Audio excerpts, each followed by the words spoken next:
آزادگان باز در خود را برای شما می کشاید. باز از خودشناسی و خودآگاهی، از شعر و شاعری، از سرود و ترانه های دلبری صحبت می کند. آزادگان به شما راز می گوید، نیاز می آورد و شما را به خود هم صدای و هم نوا می نماید. باید بگویم که این سفر هم آزادگان از 6 فصل عبارت است. از 6 عالم راز، از 6 دنیای صوت و نوا، از 6 گفت و گذار، از 6 لحظه های دل‌آویز. فصلی اول، تاریخ گواه است. ادامه شناخت ملت تاجیک از نگاه دیگران. فصل دوم، چشم و چشم. صحبت با ادبیات شناس شمس‌الدین صالح در باب شعر و موسیقی و شاعر سرمد. فصل سوم، درختی دوستی. وحدت و یگانگی و خودآگاهی ملی از نگاه ادیبان و شاعران تاجیک. فصل چهارم، یکی را صد مگوی. نگاشته عبدالرؤوف مرادی در باب موسیقی و برتری آن از دیگر هنرها. فصل پنجم، مردانی خودساخته. اندر زحمت و رنج بزرگان و تا به سطح بلند رسیدن آنها. فصل ششم، ترانه های دلانگیز. درباره رباعیات شاعر عاشق بدرالدین هلالی.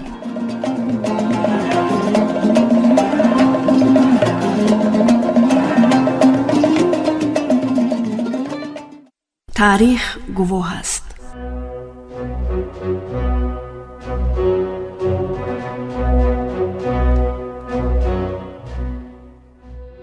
تاجیک خود را در آینه تاریخ دید، یافت.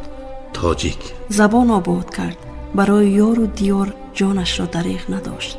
تاجیک قومی که به یگان خلق شبیه نیست، صاحب دیوان، صاحب مقام، صاحب علم و صاحب ذوق. سخنش شعر است، دلش پر از مهر است، نگاهش آتشین و شررپاش، غرورش بلند و دلپسند، خودآگاه و خودشناس. خوبش بیاید ما ملت خود را، خلق خیش را در آینه دیگر خلق ها ببینیم. اندر شناخت عالمان و دانشمندان غیر خلق تاجیک را دریابیم.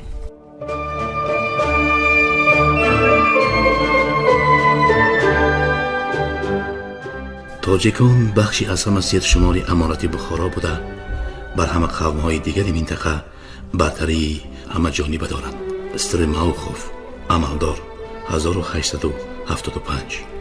سوغد یا بخارا، سرزمین تاجیکان، کلانترین منطقه استحصال ابریشم پس از چین و ژاپن در جهان است.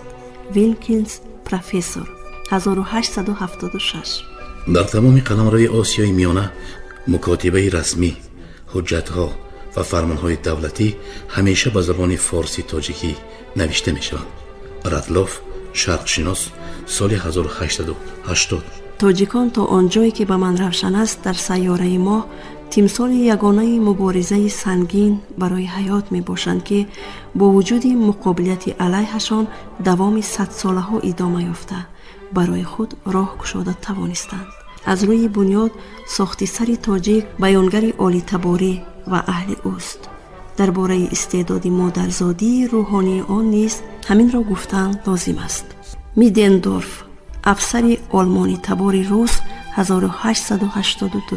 شناسایی نزدیک با تاجیکان و آموزش خلق و رفتار، عنعنه و طرز حیات آنها در دل کس حسن توجه و احترام گذاشتن را به این خلق مهنت دوست که در زندگی خویش بسا تعقیب و اذیت ها دیده است بدون اختیار بیدار می سازد و حیرتی را در اعماق دل ما پدید می آورد که چسان برغم این همه این خلق از روی زمین ناپدید نشد، بلکه سیمای آریایی خود را به تازگی نگاه داشته توانست.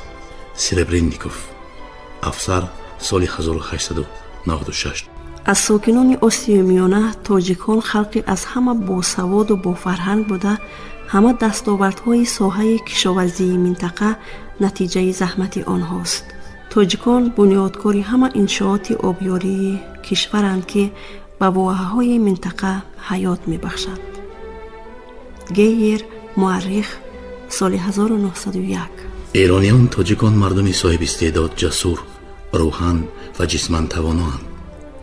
به شرافت همین صفتها ما آنها را هنگامی به صحنه تاریخ وارد شدنشان همان طوری دریافتیم که بودند. خلقی غیر مقرری، زیبایی مردانه و سیمای پهلوانانه دارند. در نبردها مغلوب ناپذیرند، صمیمی و با وجدان، با عقل و دراندیش و جدی‌اند.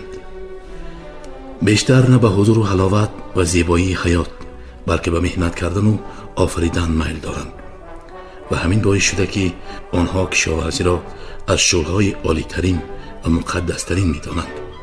ما به مردم آریای اصل و اعتقاد آن هر قدر اندازه و معیار گذاریم، همان درجه روشن می‌گردد که وی در تاریخ جهانی به مقام عالی سزاوار است و همین اعتراف کامل ما را واداشته به چنین خلاصه برسیم که این مردم توسط جهان باستان و چه پیشروی مظفرانه موفق شده است. رگازینه، مورخ، 1903. به خصلت تاجیکان خلق صاحب استعداد، کاردان و عهده‌برو بوده قادرند شکل‌های مرکب زندگی و فرهنگ عالی را تشکیل نمایند، اما مردم بی‌طالع‌اند. از دوران پیش باز به آنان دلاوری و قابلیت قاطعانه و استوارانه حفظ کردن منفعت‌های حیاتی خود نمی‌رسد و این کمبودی خصلت تاجیک تقدیر او را تلخ کرد. او را آهسته آهسته به منطقه‌های کم حاصل و دشوارگذر تنگ کردند و تمام غیرت و کوشش او تنها برای یافتن غذا صرف می شود. سین صرف افسر، سال 1904. تا چه اندازه احساس احترام داشتن تاجیکان را هنگام سفر سیکرته به کوهسار دیار آنان سنجیدیم. ما در خاطر نداریم که یگان چیزمان را دزدیده باشند یا کسی از ما صدقه پرسیده باشد. ما هیچگاه ندیده ایم که خرخشه، زنازنی یا عموماً بین خود دغلی کرده باشند. همدیگر را احترام میکنند. جوانان هنگام واخوری با کلانسالان خیلی باادبانه مناسبت مینمایند. پاکیزه و آزاده و رعایت سن و سال به سر دسترخوان غذا مینشینند. با التفات تناول میکنند. خصلت و همه حرکت تاجیکان لطیف و زیباست. دغلی یا یگان بدکاری در آنها دیده نمی شود و همه این نشانه خیلی کهن بودن این خلق و صاحب تمدنی آنهاست که هزار ساله ها را پسی سر کرده. بابرینسکی، باستانشناس، سال 1908. من از پاک فرزند آزادگانم. آره، چنین است ملت ما. ببینید چه سخنهای مهربان، صمیمی درباره ملت تاجیک. بیایید ادامه گفته های آن شاعران و عالمان و دانشمندان و سیاحان را در گفتار دیگری آزادگان بیاوریم. شناخت یک خلق دیگر عجیب و بسا پر افتخار است.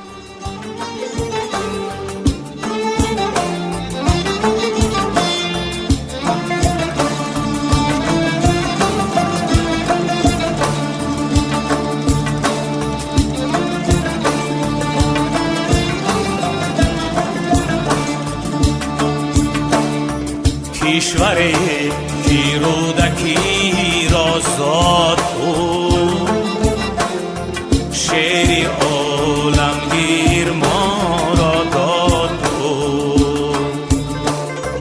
کشور بیداد با طبعی بلند، بلبلی در عشق شیدای خجند. کشور بیداد با طبعی بلند، بلبلی در عشق شیدای خجند.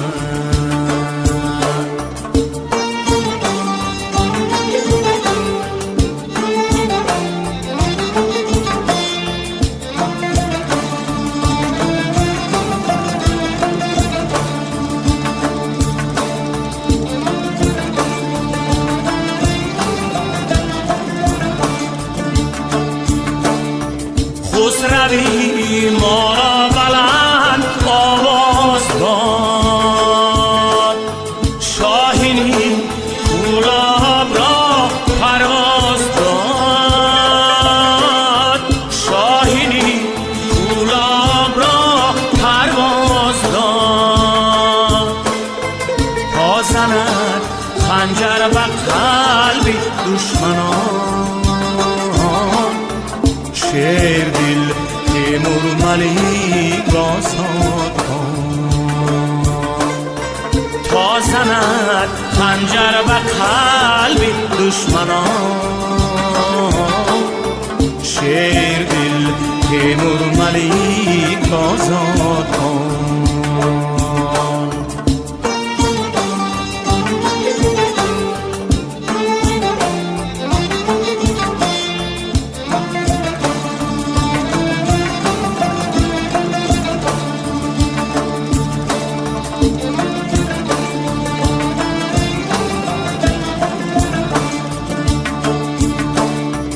کشور بیکوسارش تاج اوست لاله زارش در بهار امواجی اوست مردمی آن بر بد و نیکی جهان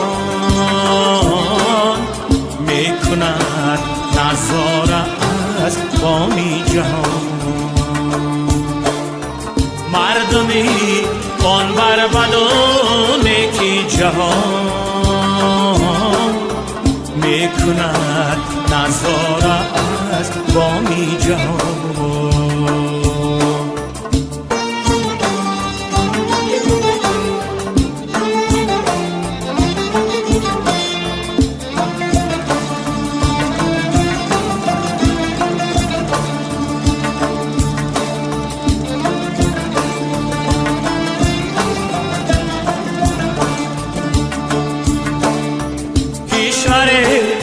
افتاده بود از پای خیست تاجیکستانی من است آن خود نیست تاجیکستانی من است آن خود نیست کشور کیرودکی را آزاد کن شیری عالمگیر ما را داد کن کشور کیرودکی را آزاد کن شیری عالمگیر ما را داد کن شیری عالمگیر ما را داد کن چشم به چشم.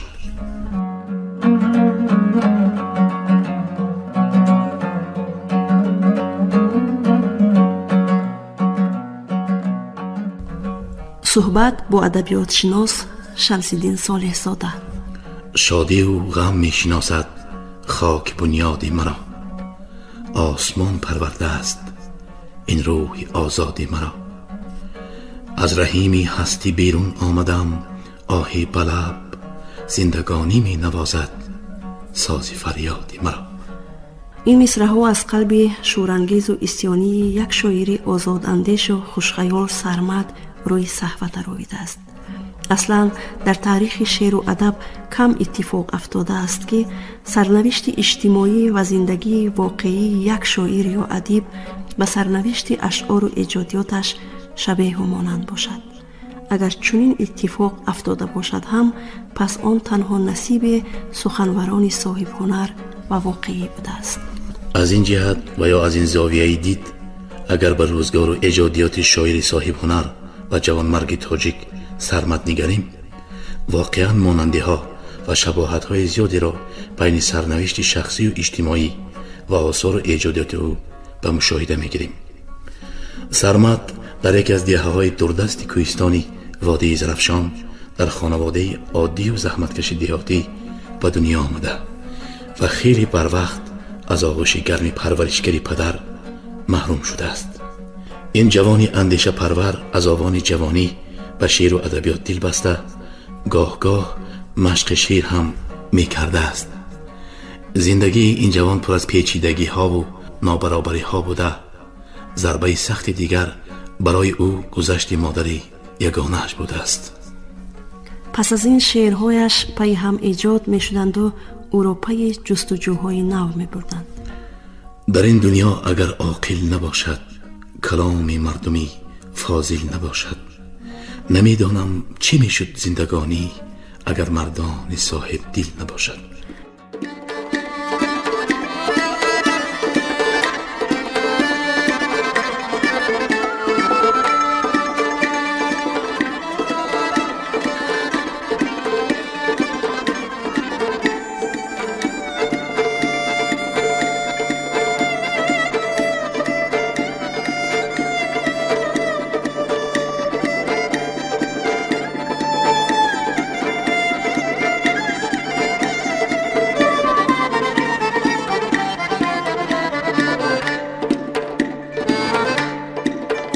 از شراب آرزو لبریز جام زندگی، تلخ و شیرین را کشد بر پیشگام زندگی. طفل در آغوش این گه باره‌ای خاکی مادران آورده بحری با پیام زندگی. مادران آورده بحری با پیام زندگی.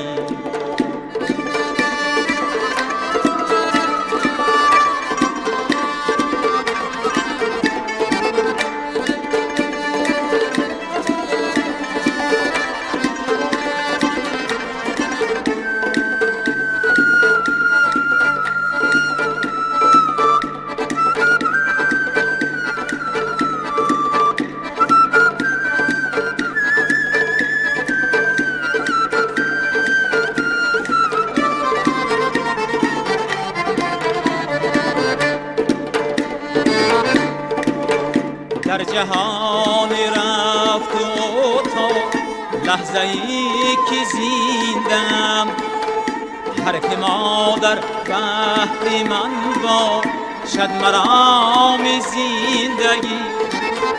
یک نظر بین ما دلان در دبیستانی حیات، هر که آموزد به طرزی خود کلام زندگی. هر که آموزد به طرزی خود کلام زندگی.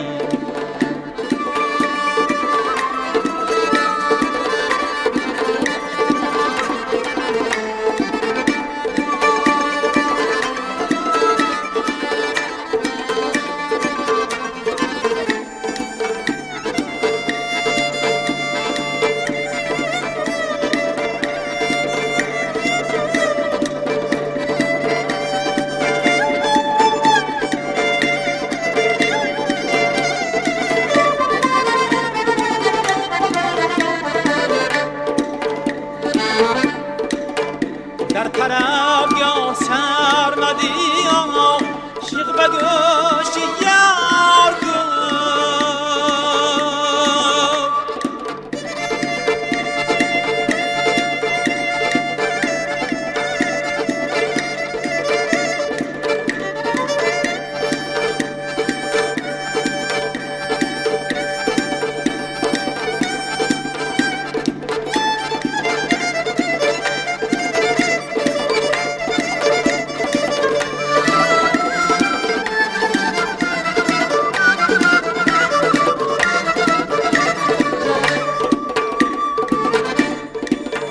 در طرف یا سرمدی شیق به گوش یار گفت. برفی غم هرگیز نبارد روی بام زندگی. برفی غم هرگیز نبارد روی بام زندگی. روی بام زندگی. روی بام زندگی. روی بام زندگی.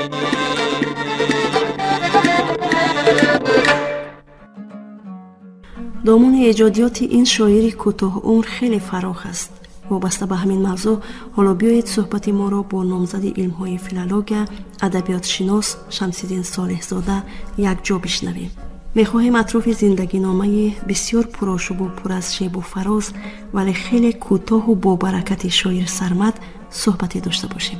سرمد از اون نسل شاعرانی است که آخر سالهای 70 و 80 به میدان ادبیات آمدند. در این دوره از پس اون نسلی که در سالهای 60 آمدند تفکر در نسل و در نظم ما تغییر دادند، در سالهای 70 هم یک گروه جوانای بسیار با استعداد آمدند که هم در نثر هم در نظم و خیلی کارهای مهم انجام دادند و ادبیات ما به یک مرحله کاملا جدید وارد کردند. و سرمد از جمله شاعران همون سالها بود که با دیدی نو، با درکی نو، با مثلا تصویرهای نو به شعر ما وارد شد.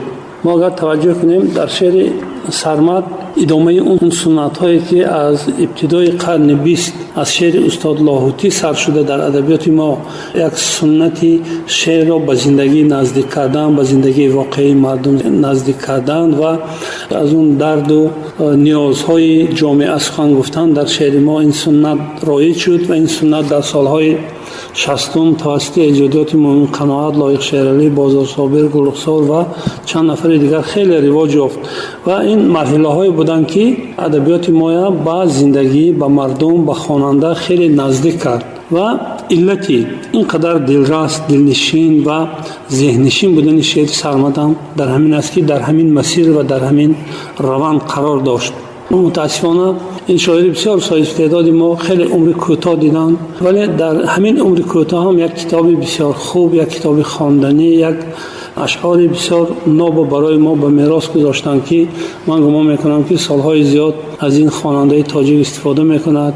این اشعار در رشد من بعده شعر ما هم خدمت خواهد کرد. و از نگاه مضمون و محتوا اگر با شعر سرمد نگاه کنیم، شعر سرمد این دردها، اندیشه ها و اون نیازهایی که نسل او داشت و نسل ملت ما در اون سالها داشت، اینا همش اساساً سر می شود از بیداری ملی، خودشناسی ملی، خودآگاهی ملی، وطن دوستی، دوست داشتن تاجیکستان، احیای سنت های ملی و به همین خاطر در شعر او بیشتر مثلا اندیشه های خودشناسی وصف می شود. تصویر تاجیکستان، تصویر زیبایی های تاجیکستان، منظره های تاجیکستان، شخصیت های بزرگ ما مثل باربد، مثل رودکی، مثل مثلا اسماعیل سامانی و دیگران در شعر او وصف تصویر می شوند و این چنان که گفتیم اشاره شد. ولی شعر سرمد چند ویژگی خاص دارد. یکم شعر سرمد شعر خودش است از همون درد و داغ‌ها، از نیازها، از اون چیزهایی که در وجود کوچکی این یک شاعری ما بود از همون سر میزند، فواره میزند و مشاهده هایش هم مشخص است. من یاد دارم سرمد بیشتر با شعر صاحب گرایش داشت و همیشه دیوان صاحب همراهش بود و اون رو مطالعه میکرد، پیوسته از اون الهام میگرفت و با این رو همین شاعران از جمله سرمد و شاعران دیگری که همصف او بودند همون سنتی شعر ما به شعر کلاسیکی نزدیک کردن، به شعر گذشته نزدیک کردن ادامه دادن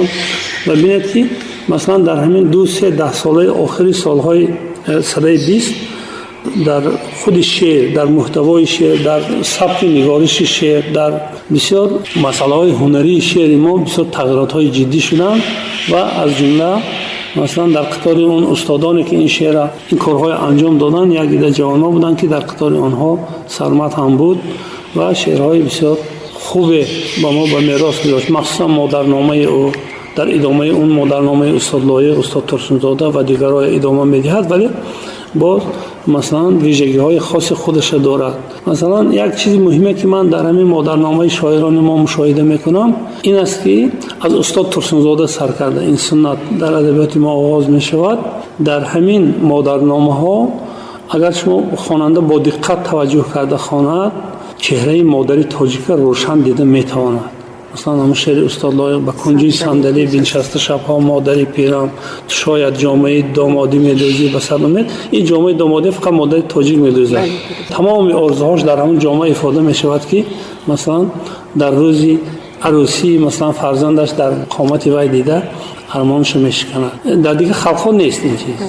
مثلا انا همین گونه یک عنصرهای بسیار ویژه و خاصی تاجیکی توسط همین شاعران ما از جمله توسط اشعار سرمد، اشعار لایق، اشعار استاد ترسونزاده و شاعران دیگر ما به ادبیات وارد شد و من گمان میکنم که احیای سنت های ملی در شعر همین جزئیات ها هستند. مثلا تصویر نوروز، تصویر مادر تاجیک، تصویر مثلا نمیدونم اون ارزش های تاریخی، آب و کوه و مثلا چیزهای زیبایی های کشور ما. انا همین طور یعنی خواننده و وطن دلش را گرم میکند این شعر.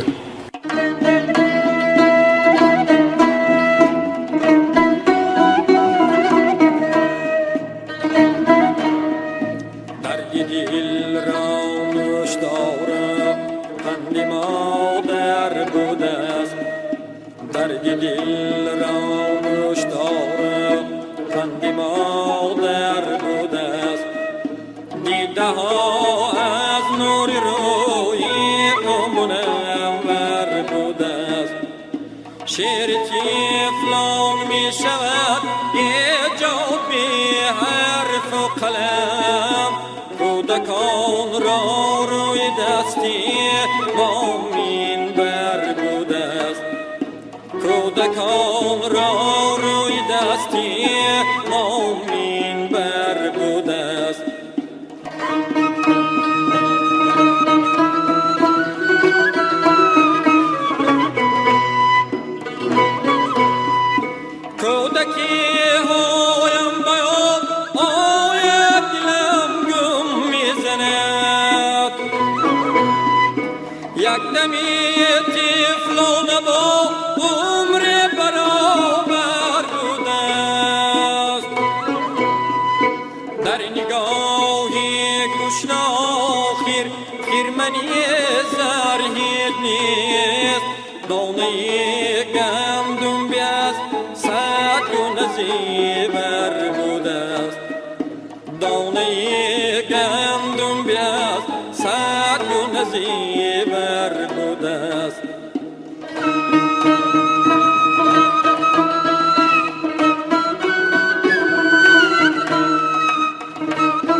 که بر خود غالب آید او مظفر بوده است.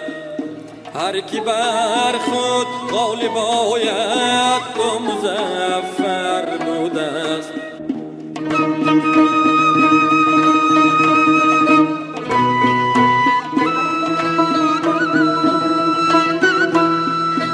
زخم سهراب از لبی خون بار بر رستم بگفت،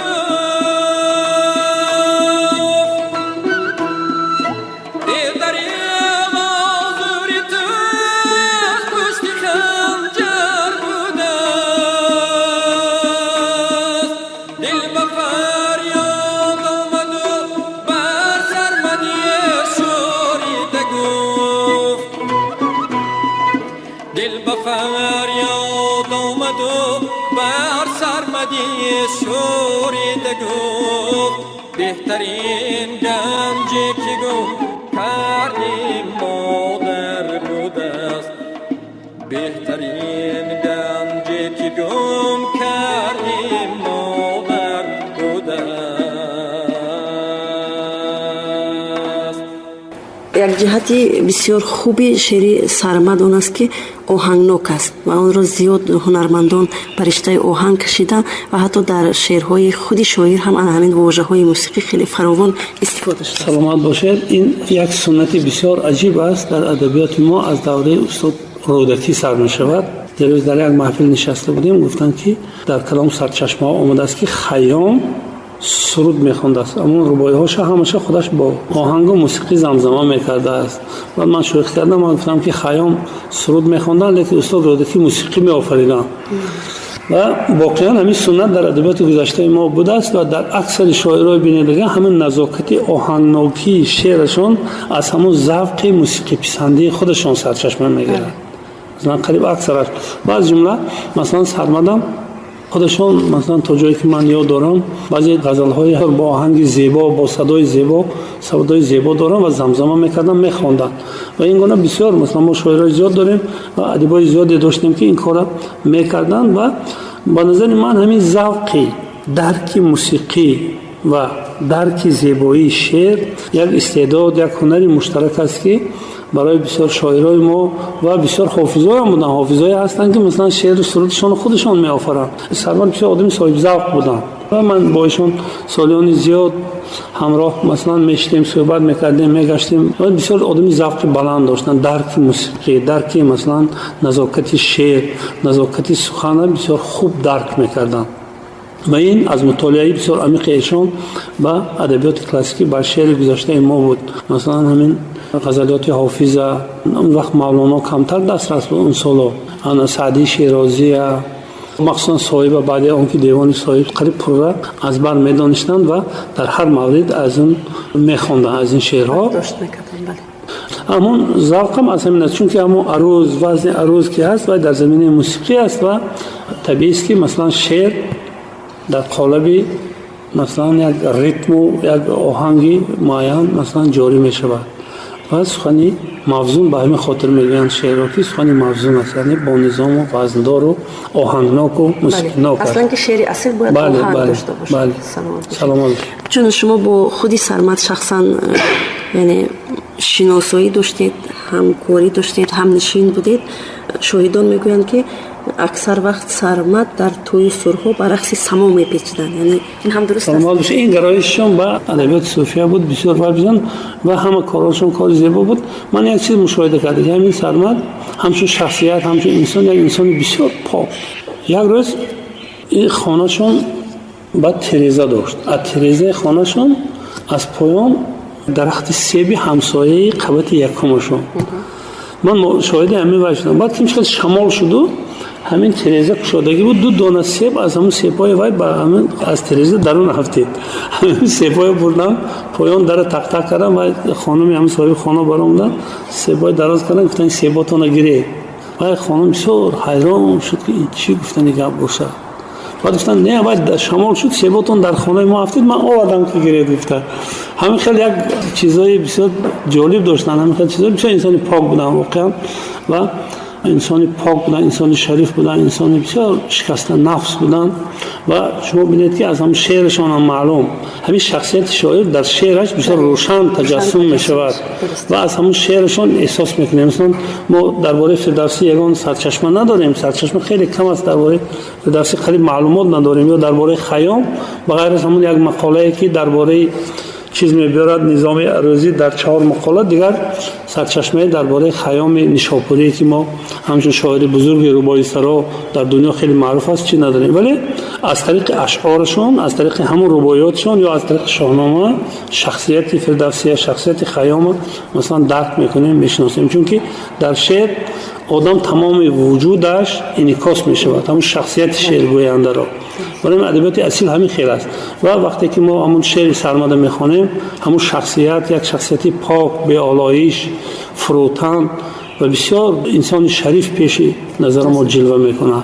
سلامت. یعنی نقش سرمد در ادبیات امروز چگونه است؟ من گمان میکنم که یک گوشه ادبیات ما، یک گوشه ادبیات سالهای 70 و 80 ما به سرمد، به اشعار سرمد کم بوده است، چون که سرمد شعر اصیل، شعر سرا و شعر خوب گفت و در همین دوره ادبیات ما خیلی رنگین کرد. من تا جایی که میدانم اون آدمایی که مثلا میدونم، شما ببینید که تا جایی که من اطلاع دارم قریب یک 25-30 شعر سرمد حافظا میخوانند و پیوسته، مخصوصا با اون شعرهایی که با وصف مادر گفتگی هستن، با اون مثلا حافظای خیلی معروف گرایش دارن. ما یک حافظ مشهور داریم، اورنبک همداموف. یک وقت ما از اون وقت استاد سرمد هم در حیات بودن، در همین رادیو شما گوش کردیم که یک سرودش خوانند برف غم هرگز نبارد روی بام زندگی، بسیار شعر بلند. بعد چندین وقت گذشته، سال گذشته من با همون کس واقعا من گفتم این سرود شما چه خیلی همین شعر پیدا کرد. گفتن من همین ناخست یک گازیت در دستم افتاد، همین گازیت خوندم، همین شعر به دلم نشست. همون وقت نمیشناسم، هم دیگر نمیدانم، یکم از همین گازیت گرفتم، گفتن همین شعر به دلم نشست و گرفتم. همون لحظه موسیقیش هم مثلا پیدا شد، گرفتم خوندم، ثبت کردم، رفت بسیار یک سرود عالی جناب شد که خیلی مردم ناز قبول کردند. و همین گونه حادثه است که از خودی حافظا، خودی مثلا حافظای صاحب ذوق از شعر استاد سرمد انتخاب کردم و بسیار سرودهای ناز که امروز مردم گوش میکنن.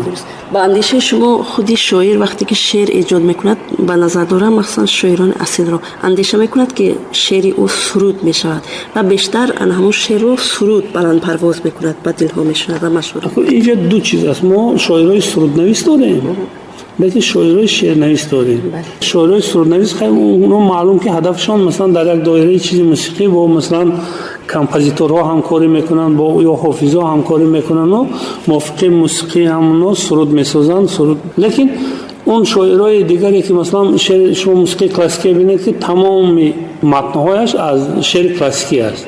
بله. از شعر کلاسیکی است که مثلا بدیل با یگان چیز وای نکرد. لیکن اینجا خودی همون موسیقی داخلی شعر است که وای وابسته به ذوق و سلیقه و استعداد و هنر شاعر بسیار در شکل زیبا، بسیار در شکل منظم، در شکل رسا مثلا ظهور میکند، پیدا میشود و این چیز توجه اون آدمی که مثلا سرود میخواند یا مثلا با موسیقی سر و کار دارد میکشد و اونا بعد دایره آهنگ و موسیقی و این چیزا وارد میکنند. من گمان میکنم که شعری که با موسیقی میرود و همچون سرود صدا میدهد اونا ارزش‌های موسیقیش یا اهمیت موسیقیتش از خود داخل خود شعر باید جست که در همون خود شعر همه خیلی چیز هست که باید مثلا به سرود تبدیل میدهد. شما گفتید که اشعار سرمد پر از اشعاری که وطن خواهی هست، خداگاهی هست و شما همچون ادبیات شناس باره اندیشه نکردید که همین بعضی از شعرهای بسیار بلند سرمد رو در کتاب‌های درسی یعنی وارد کنید تا که آنها خوانندگان ما از آن بهره ببرند؟ درست، این اندیشه شما من 100% قبول دارم و واقعا شعرهایی هستند که نه تنها مثلا این اندیشه های وطن دوستی ترغیب میکنن، مثلا ما در تاجیکستان این چیزا بسیار شعرهای خوب است که مثلا میتونن مؤلفان کتاب‌های درسی ما از این استفاده کنن و این شعرها من گمان میکنم نسبت به اون شعرهای بسیار شعرهای سست و خرابی که امروز در کتاب‌های درسی هست ذوق خواننده خیلی بلند میبردارد. ما خودمون درس میدیم در دانشگاه و همیشه من مثلا از ابتدای درس هم مثلا در درس زبان تاجیکی هم یا درس ادبیات حتما اول برای بچه‌ها شرط میگذارم که من همین هر کس از حافظ، سعدی، کمال، مولانا، شعرهای کلاسیکی تا شاعرای امروزی ما 10 شعر تا آخری بچه‌ها آزاد کنن. شعر خوب ذوق بچه تربیت میکند، ذوق بچه بلند میکند، درک زیبایی شناختی او بچه بلند میکند. این چیزا هست. مثلا این باید استفاده کرد مؤلفای کتاب درسی از اشعار سرمد و شاعران دیگری خوبی ما هستند که در هم در صنف‌های خرد هم میتونن استفاده کنن، در صنف‌های بالایی هم بسیار شعرهای عالی جناب هستند که ذوق خواننده من گمان میکنم که کتاب‌های درسی ما از استفاده شعر سرمد برد میکنند. شما گفتید که یعنی سرمد خیلی جوان از عرصه ادبیات رفتند و همین کلیاتی که به دست خواننده رسید چگونه جمع آوری کرده شد و چگونه چاپ شد؟ سلامت باشید. این قبلا هم بعد استاد سرمد اصلا این کس در زندگی پروای کتاب و چاپ کتاب هم نبودن، عموما در این اندیشه نبودن و بعد چند نفر دوستانشون که اینجا ذکر نام آنها من گمان میکنم که بسیار خدمتی وای کردن، از جمله استاد مرزا باقی شاعر شناخته ما که یکی از دوستان بسیار نزدیکشان بود. بعد از دنیا گذشتن سرمد از پی جمع‌آوری گردآوری اشعار پریشان او شدند که اون در دفترها بود و در کاغذها بود و در ورقها بود، همه اینا گرد هم آوردن و اینجا شاعر و ترجمان ما بهرالدین جویا بسیار خدمت شایسته کردند و در همون وقت در ناحیه پنجکند چند نمونه اشعار اولین شده نمونه‌های اشعار سرمد چاپ کردند. غیر از این یک نفر ما داریم رئیس کارخانه شرابکشی شهر پنجکی مرغدر است. محمد ناظر دوستبایف که بسیار شخصی ادبیات دوست هستند، کتاب دوست هستند و با سرمد بسیار برادری نزدیک داشتند. عموما با اهل ادب و اون کس بسیار دوستی های نغز دارند و همیشه اهل ادب و فرهنگ دستگیری میکنند. محمد ناظر دوستبایف و اون کس یکی از چیزهای کاملی همین سرمد سرپرستی کردند و تشکیل کردند و بچه‌های جلب کردند که همونا پرنو پریشان نشود، چون که بعدی که آدم درگذشت بعد با گذشت سالها آهسته آهسته فراموش میشود. شاید ما اشعار پراکنده چی میشه، همین اشعار پورا جمع کرده در شکل کتاب اول سال 90 چاپ کردند که اولین اقدام شایسته و اولین اقدام بسیار جدی در شناخت سرمد بود و این کتاب خیلی پخش شد، در بین خواننده ها محبوبیت پیدا کرد و تدریجا استاد میرزا باقی این کتابی که امروز ما داریم کلیات کامل استاد سرمد جمع کردن. غیر از این باز این کس شعراشون که بسیار به دل مردم و به نزدیک است. مثلا هر کس از پیش خودش با کتاب‌های علاهیده هم از این کتاب گرفته چاپ کردن. از جمله یک نفر اقتصاددان داریم ما فضلین شامرودوف و مثلا 100 غزل سرمد علاهیده کرده، موافق ذوق و سلیقه خودش گلچین کرده چاپ کرد و اونم به دست و به خاطر اون بود که به دست حافظای و مثلا این چیزا شعرهای هنرمندا شعر خوبی سرمد رسد. این کارهای خیرات دوستای سرمد بعد سری او انجام دادن و این کتابی که امروز شما می‌بینید نتیجه همین تلاش‌ها و جستجوهایی که دوستان و پیوندان و فرزندانشون از جمله اوستا پسرشون خیلی زحمت کشید این کتاب سرمایه گذاری کرد، کتاب چاپ کرد و من گمان میکنم که روح سرمد خیلی با این کتاب زنده شد و اکنون نامش. شما همچون متخصص مشاهده میکنید که امروز ده ها و صدها کتاب ها روی چوب میبینید و شما اندیشه میکنید که این کتاب سرمد جاودانه در صحفه ادبیات. دو نوع خواننده دارن، خواننده های صاحب ذوق هستند و خواننده های قطاری هستند. خواننده های صاحب ذوق خیلی کم هستند. امروز هم در گذشته هم خیلی بودن، کم بودن. شما ببینید که مثلا همین اشعار شاعران گذشته ما امروز ما مثلا در همین کتابخانه ملی تاجیکستان زیاده از 2000 نسخه های خطی داریم تنها در همینجا. در انستیتوت شرق‌شناسی نمیدونم 4000 یا 7000 داریم و در دیگر جاها که مثلا زیاد هستند. همین نسخه های اکثرش همون خواننده های صاحب ذوق یا مثلا اون خطاط های صاحب ذوق به خاطر قانع کردن نیازهای همون ذوق بلندشون اینا خطاطی کردن، مثلا این کتاب های نسخه نویسی کردن یا مثلا در شکل بیاض ها کردن و این چیزا حفظ کردن. برای همین این گروه خواننده ها حتما میراث اصیل ادبی گذشتگان ما حفظ میکنن و از جمله شعر سرمد هم توسط همین گروه خوانندگان صاحب ذوق من گمان میکنم که سالهای زیاد مطالعه میشود و برای خوانندگان خدمت میکند.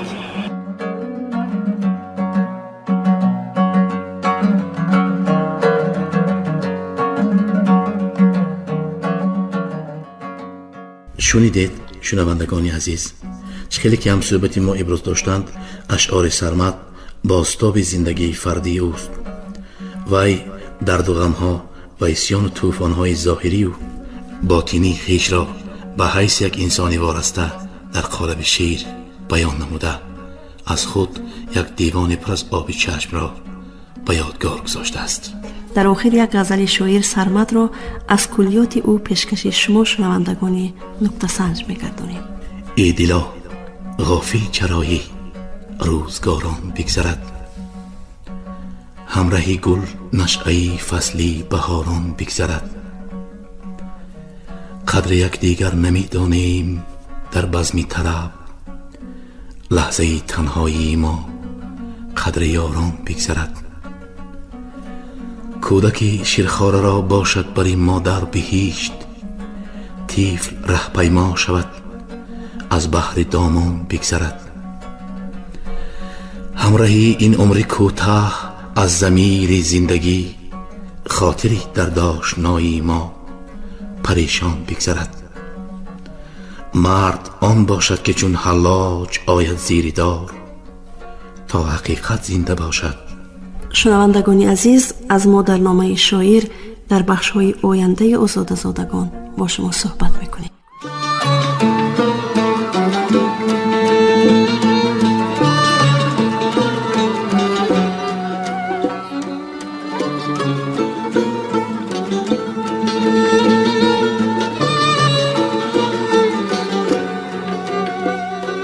در خنده گل گریه صد فصل خزان است.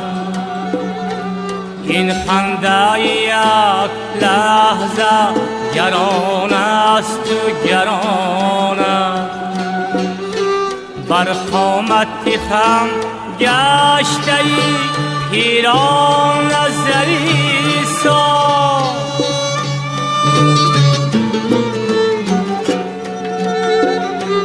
بر قامت خم گشته پیران زری سا.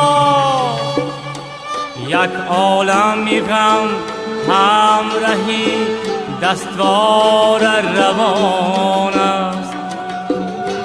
یک عالم غم همراهی دستوار روان است.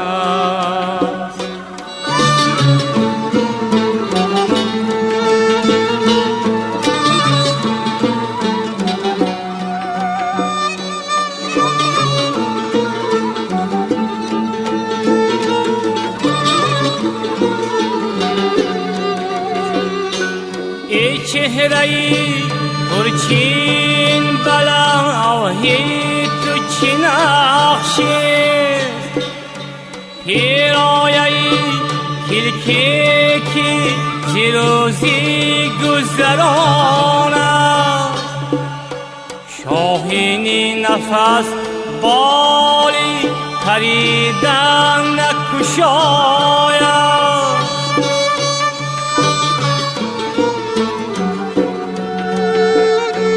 شاهینی نفس بالی پریدن نکشاید. این سینه پیران نداند که کدام است.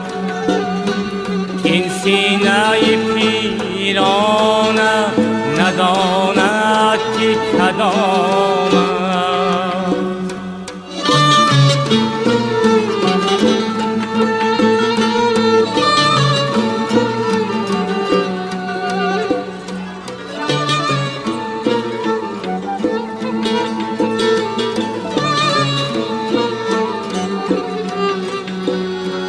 سرخوشدگان بالا بنوشند ندارم.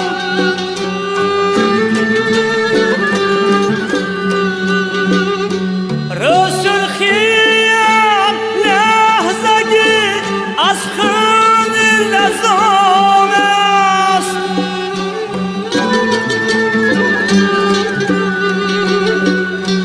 دستانی اجل دیده‌ای سرمد نتوان برد.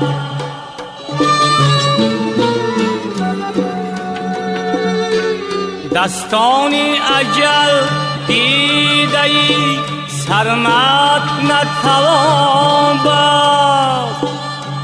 تا چهره‌ای دلدار ببینم نگران است. تا چهره‌ای دلدار ببینم نگران است. تا چهره‌ای دلدار ببینم نگران است. درخت دوستی.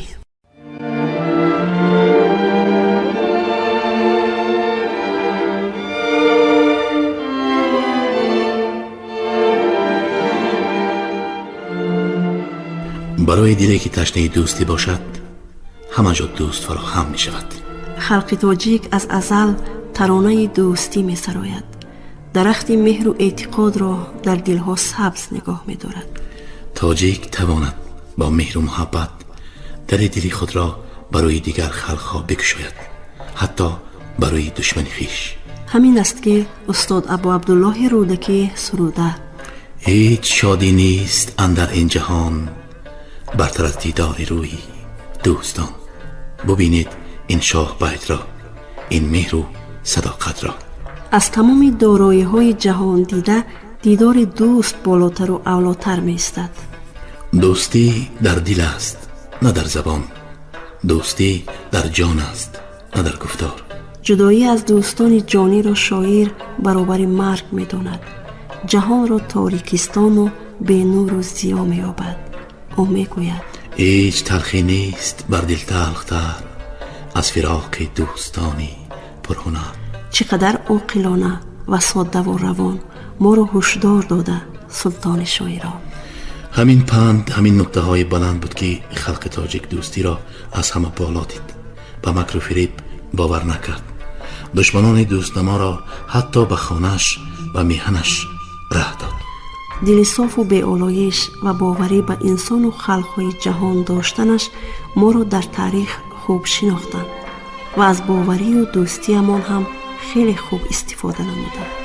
دولت ابرقدرت سامانیان از دست رفت، ولی ساخت دولت و دولتداریش زبانش ماند.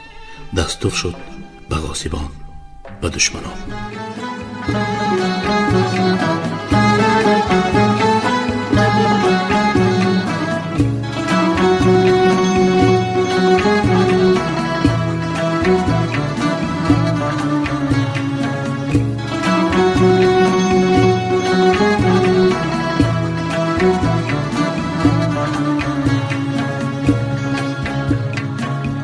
هرچی او از مال دنیا داشت داد، خطه بلخ و بخارا داشت داد، سنتی والا و دیوان داشت داد، تخت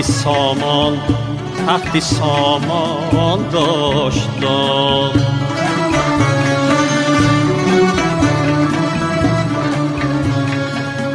دشمنی دانش گدایش دانشی سینا گرفت، دشمنی به سنتش دیوان مولانا گرفت،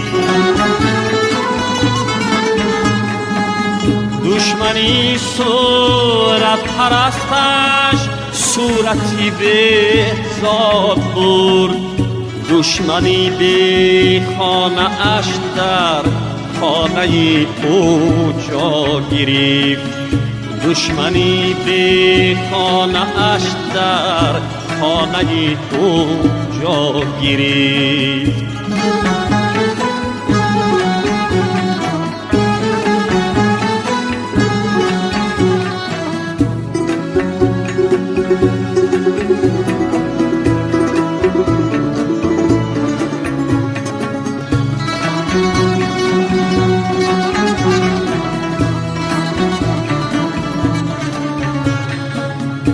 از وطن تا بر کفن هر بود و نابودش کی بود، بر وطن قلب و کفن قلب بنده ها بخشید و داد، از وطن تا بر کفن خود را ادا کرد، از وطن تا بر کفن خود را گدا کرد. عاقبت از 7 اقلیم زیر پایش یک قدم از ملک جمع، لیک در دستش قلم ماند، با قلم در هر قدم ماند. در سرایش تاجیک از بختی نگون، گرچه با گبر مسلمان هم سرا بود، هم رسول و هم خدا بود، در زبان اما جدا بود، در زبان اما جدا بود، هم رسول هم خدا بود، در زبان اما جدا بود، در زبان اما جدا بود.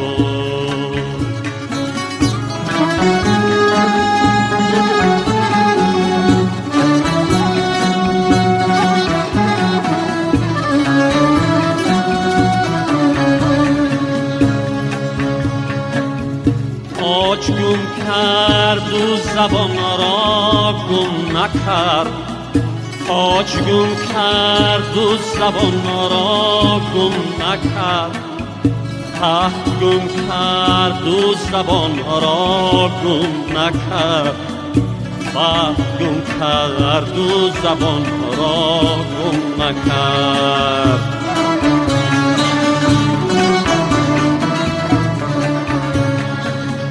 در حد و سرحد شناسی جهان، سرحدی تاجیک زبانی تاجیک است، تا زبان دارد وطن دار است، تا زبان دار است بسیار است، تا زبان دارد وطن دار است، تا زبان دار است بسیار است، بی شمار است، بی حساب است، بی حد است.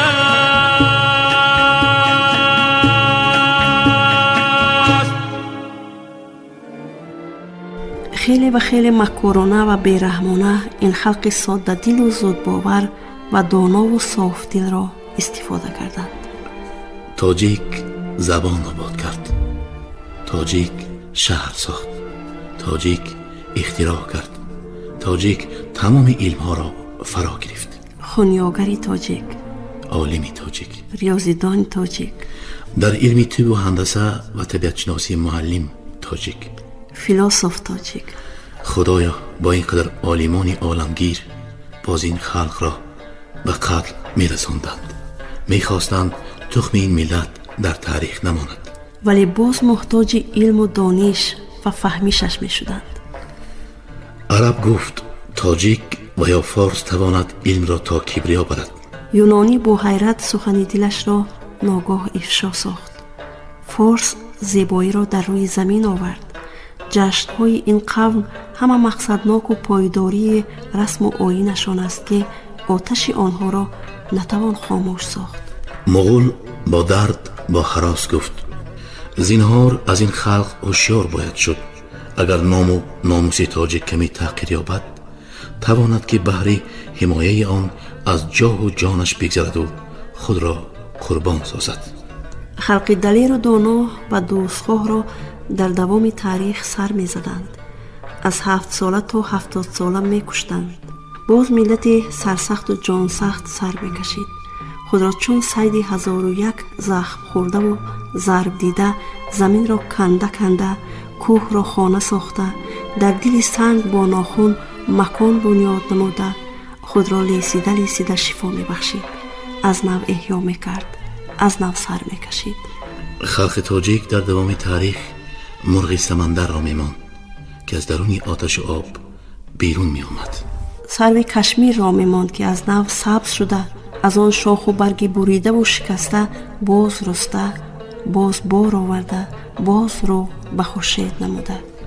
دولت بنیاد می کرد، شهر می ساخت، باغ و راه را می سبزاند، زمین را، کوه را، رود را، دریا را، باد را با خود دوست می کرد، با خود هم نوای و هم صدا می ساخت.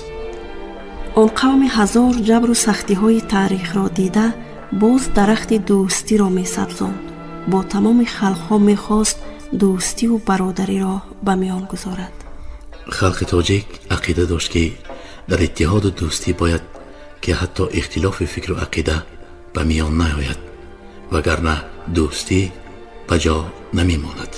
باز همین را می دید و از سر می گذرانید که وقتی ناکامی توان دانست یار را، خلقی دوراندیش و نیکخو برانندیشه بود که همه چیز پیری پذیرد بدان، مگر دوستی کن بود جاویدان. دین ملت ما تا به درجه صاف و بیغش می شد که گفت: دین من انسان پرستی است. سرود دوستی را استاد صدرالدین عینی علم کرد. شاعر توانا میرزا ترسونزاده با غلغله و صداقت سرود: خلق عالم دوست با ما گشته است، خلق مشهوری جهان را گم مکن.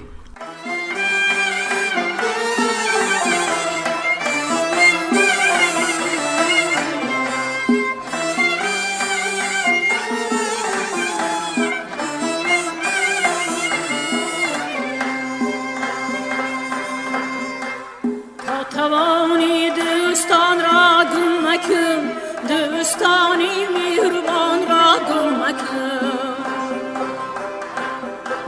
تا توانی دوستان را گم مکن، دوستانی مهربان را گم مکن. در جهان بی دوست بودن مشکل است، مشکل آسان کن کسان را گم مکن. در جهان بی دوست بودن مشکل است، مشکل آسان کن کسان را گم مکن.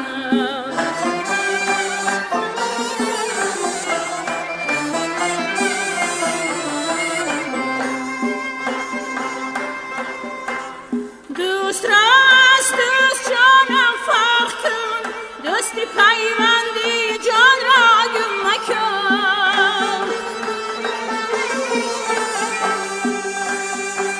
دوست را از دوست جانم فرق کن، دوستی پیوندی جان را گم مکن.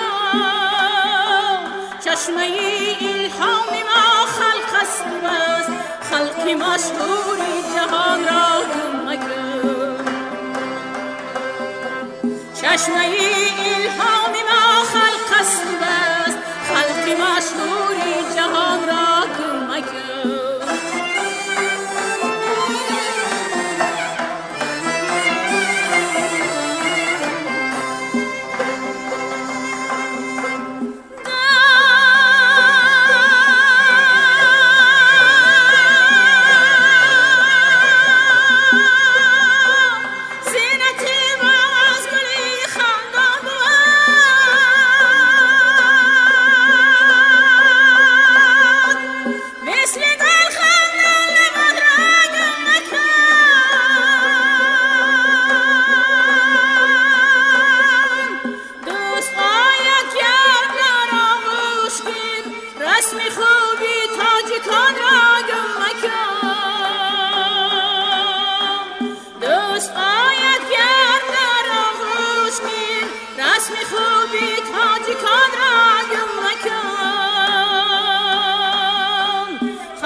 خلقی عالم دوست با ما گشته است، وحدتی خلقی جهان را گم مکن. تا توانی دوستان را گم مکن، دوستانی مهربان را گم مکن.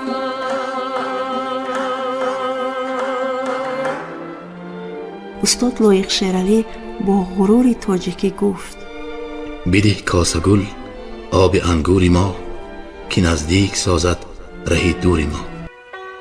بده کاسه گل آب انگور ما، که نزدیک سازد رهی دور ما. بده ساقی آن می که من ما شویم، همه در تکاپوی فردا شویم. ز هر جا بیاییم و یک جا شویم، همه قطره هاییم و دریا شویم. همه واله حسن والا شویم، ز پستی خودکامی بالا شویم. بده کاسه گل آب انگور ما، که نزدیک سازد رهی دور ما. بده کاسه گل آب انگور ما، که بینا شود دیده کور ما. بده ساغری تا نشاطم دهد، ز مرگ معلق براتم دهد. ز شر کمانها نجاتم دهد، به صحن چمنها بساطم دهد. و متن زمانه ثباتم دهد، به بطن زمانه حیاتم دهد. بده کاسه گل آب انگور ما، که بینا شود دیده کور ما. بده کاسه گل آب انگور ما، که روشن شود خانه گور ما. بده آن سبویی که نیرو دهد، روان را مکان زمینو دهد. به هر آهمان داد یاهو دهد، امان مان ز هر جرم و آهو دهد. به ملت ره و روی یکسو دهد، به بیش و کمی ما ترازو دهد. بده کاسه گل آب انگور ما، که روشن شود خانه گور ما. بده کاسه گل آب انگور ما، که میرد ز غم خصم منفور ما. بنوشیم و دانیم خودخواه کیست، بنوشیم و دانیم خودکاه کیست. بنوشیم و دانیم گمراه کیست، که جانکاه این گاه و درگاه کیست. خداگاه کیست و دلاگاه کیست، پریشانی ما و دلخواه کیست. بده کاسه گل آب انگور ما، که میرد ز غم خصم منفور ما. بده کاسه گل آب انگور ما، که شیرین شود طالع شور ما. که ما را ز ما دور کردن خطاست، جدایی ما از توی و من خطاست. که آتش نهادن به خرمن خطاست، که ایمن نبودن به مأمن خطاست. که بی عهد بودن به میهن خطاست، کشیدن ز حاجات گردن خطاست. بده کاسه گل آب انگور ما، که شیرین شود طالع شور ما. بده کاسه گل آب انگور ما، علی رغم این دور ناجور ما. بده کاسه می که وجدان ما، بود ریشه عهد و پیمان ما. که آن دشمنی خانه و جان ما، نسازد جدامان ز ایمان ما. که در خاک ما تاجیکستان ما، رسد نوبتی دور و دوران ما. بده کاسه گل آب انگور ما، علی رغم این دور ناجور ما. بده کاسه گل آب انگور ما، که روشن کند دهر را نور ما. که از خاورانیم خاور ز ماست، که از داورانیم داور ز ماست. که از سرورانیم سرور ز ماست، که از مهترانیم مهتر ز ماست. که منبر خداییم منبر ز ماست، که مهراورانیم محور ز ماست. بده کاسه گل آب انگور ما، که روشن کند دهر را نور ما. بده کاسه گل آب انگور ما، که بینیم آن روز منظور ما. که آید یکی مشکل آسان ما، که آرد به صد درد درمان ما. یکی آید و گوید از جان ما، به هم جوش خور ای خراسان ما. که در گردش جام و دوران ما، نگهبان ما باد یزدان ما. بده کاسه گل آب انگور ما، که بینی آن روز منظور ما.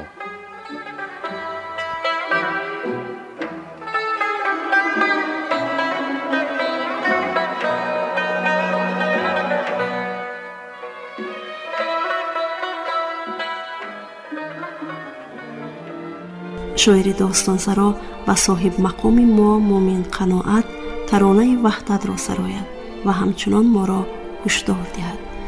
رهی وحدت ز سنگ خاره بگذشت، بلند و پست را همواره بگذشت.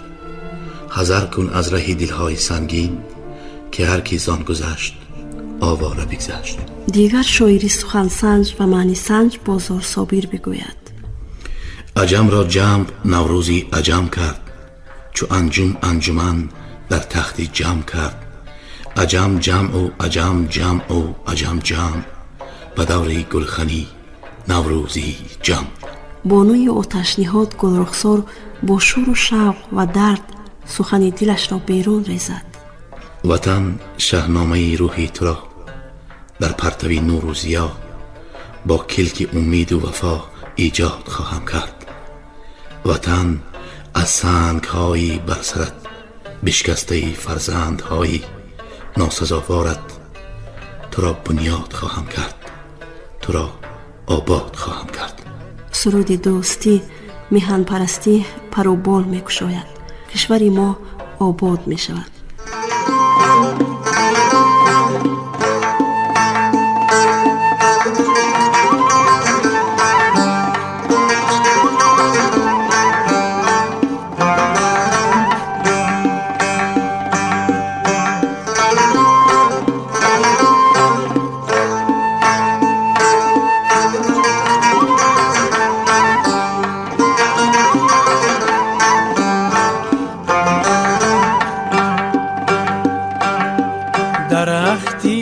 دوستی بینشان که کامی دیل ببار آرند، نهالی دشمنی برکن که رنجی به شمار آرند، نهالی دشمنی برکن که رنجی به شمار آرند.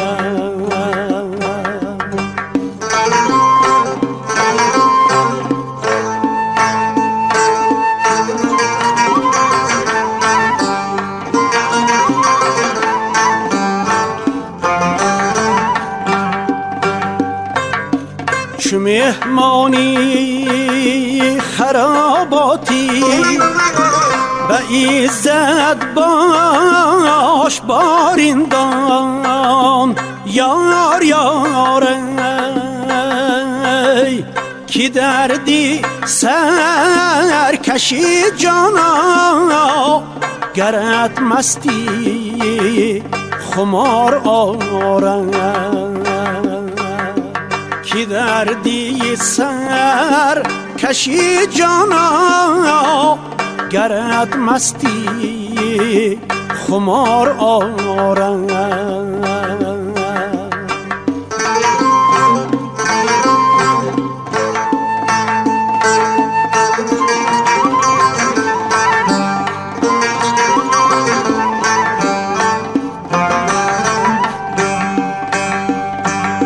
شبی صحبت غنیمت دان که بعد از روزگاری ما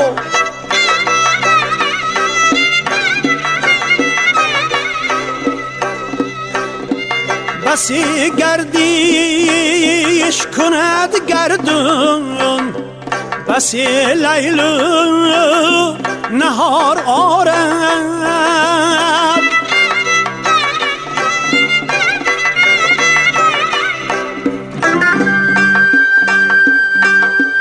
بهاری عمر خواه دل وگر نه این چمن هر سال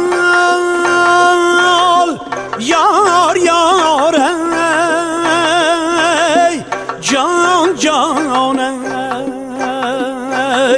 چون نسرین صد گل آرد بار، چون بلبل هزار آرند، چون نسرین صد گل آرد بار، چون بلبل هزار آرند، چون بلبل هزار آرند.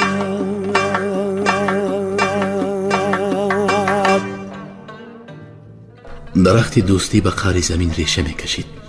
سخن دوستی افتخار ریز از دلها لبریز شده بیرون میریخت. شکوه تاجیکان جلو داد، قطره ها دریا شدند. کشور نور کشید به سوی خورشید و هر شخص وطن دوست سرود یار و برادری در دل بهر آبادی و آزادی و گلگل شکوفی میهن خویش کمر همت بسته جان را به جانان داده یار و دیار را در آهنگ همدلی همصدایی یافته. وطن دوستی آفتابی همیشه سبز و شکوفان و ترانه خوان است. آخر آشنا داند صدای آشنا، آره آره جان فدای آشنا. درخت دوستی گل کند بار آورد از عشق، از مهر، از صوت و نوای برادری برابری. کشوری که در راه سعادت روان است با سرود دوستی، با صوت و نوای همبستگی، همدلی. آن کشور تاجیکستان، تاجیکستانی من است، تاجیکستانی تو است، تاجیکستانی همه تاجیکستانیان است. پس بیایید 200 دست برای ما آن را باز هم آبادتر و شکوفانتر و دلرباتر نماییم. درخت دوستی را پروریم که هیچگاه روی خزانشوی را نبیند. درخت دوستی بنشان که کام دل به بار آرد.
در این خواب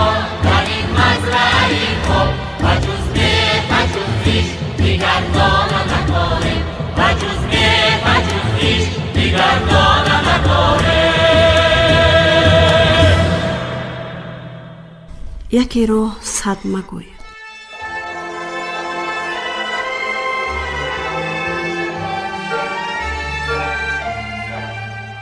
کوتاه بیانی، کوتاه نویسی استعداد است، مغزی گپ است.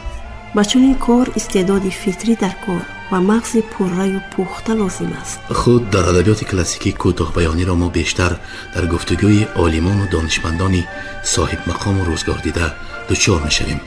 دانشنامه ابن سینا، گلستان سعدی شیرازی و هزار سخن محمد حجازی و چند دیگر را میتوان نام گرفت که در پخته و سرگفتن سخن کوتاه داد سخن را داده. دیگران که ترانه‌های جبران خلیل و رابیندرانات تاکور هم با چنین آهنگ گفته شده. اردمهر که ترجمه این ترانه‌های مردان بزرگ را بر عهده داشت، خود هم چند کتاب نوشت. دل اوریان، شبنم در طوفان. هر سخن، هر جمله باری یک قصه را میتواند کشید. چه خوش که ادیب صاحب ذوق، شاعر و نویسنده عبدالرؤوف مرادی با چنین اسلوب به میدان ادبیات آمده. او میتواند با طنز و خوشبیانی هم طبع خویش را سنجد و در این جاده هم موفق شده. این ادیب چند نکته را در باب موسیقی هم نگاشته است. بیایید حالا رو به گفته های او بیاوریم. چنانه که میگویند یکی را صد مگوی، صد را یکی گوی. وقتی که موسیقی صدا میدهد، اندوه فرار میکند. هر موسیقی خوب دوایی است برای به هم آوردن پنجه های بار بد.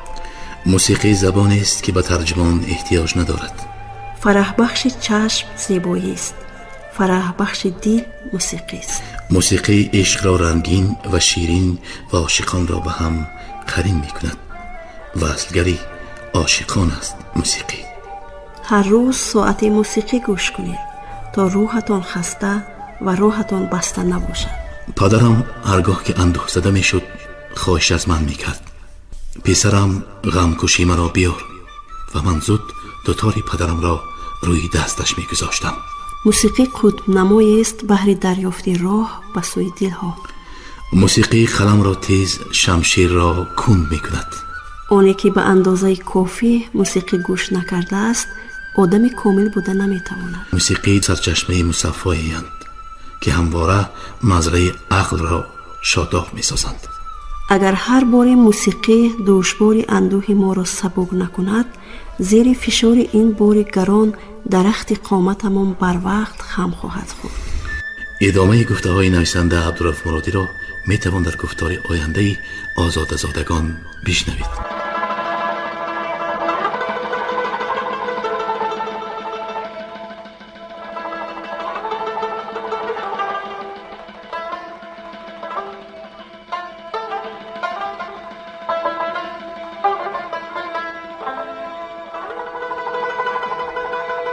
زسنا سر بدهر کلح دل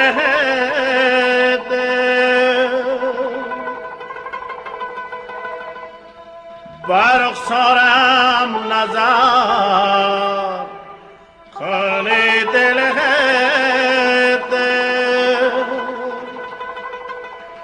بجای آب با کاش بهار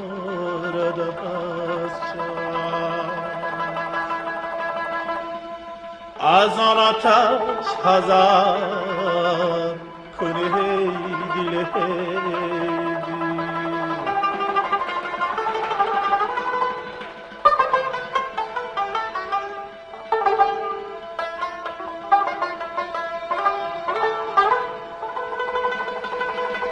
الها پارگهر دیخ دل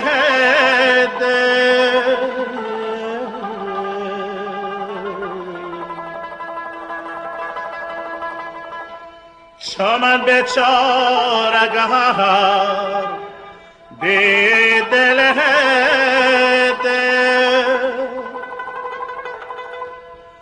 برا نسیمم افت و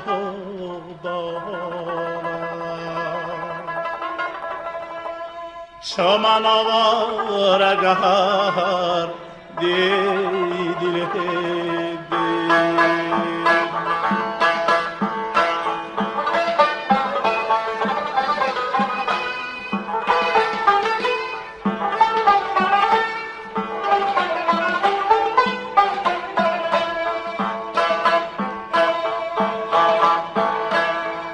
بسی در انتظار می کشم من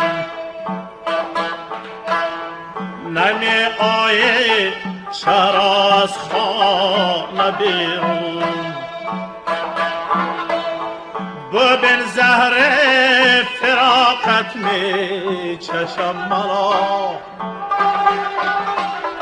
مکن جانا دلم را زار محزون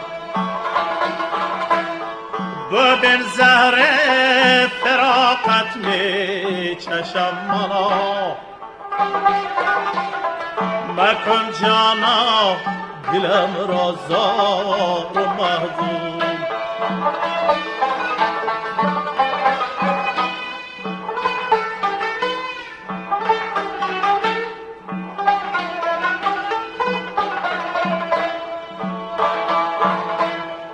تمامی را بدر شد غزل خان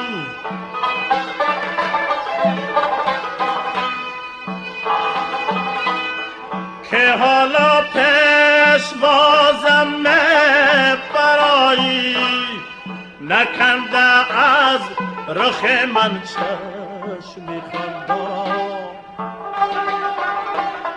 عجب شیرین تبسم نمایی نکنده از رخ من چشمی خندان عجب شیرین تبسم نمایی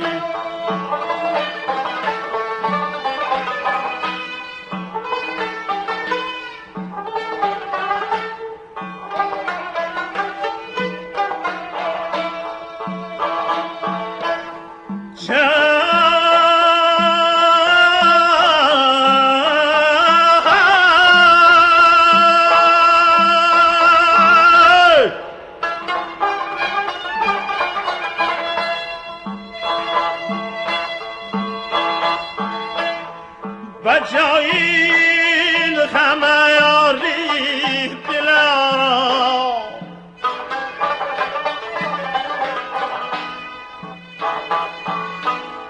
در بازه برایم بسته دیدم به پیش خانت مردی دلم را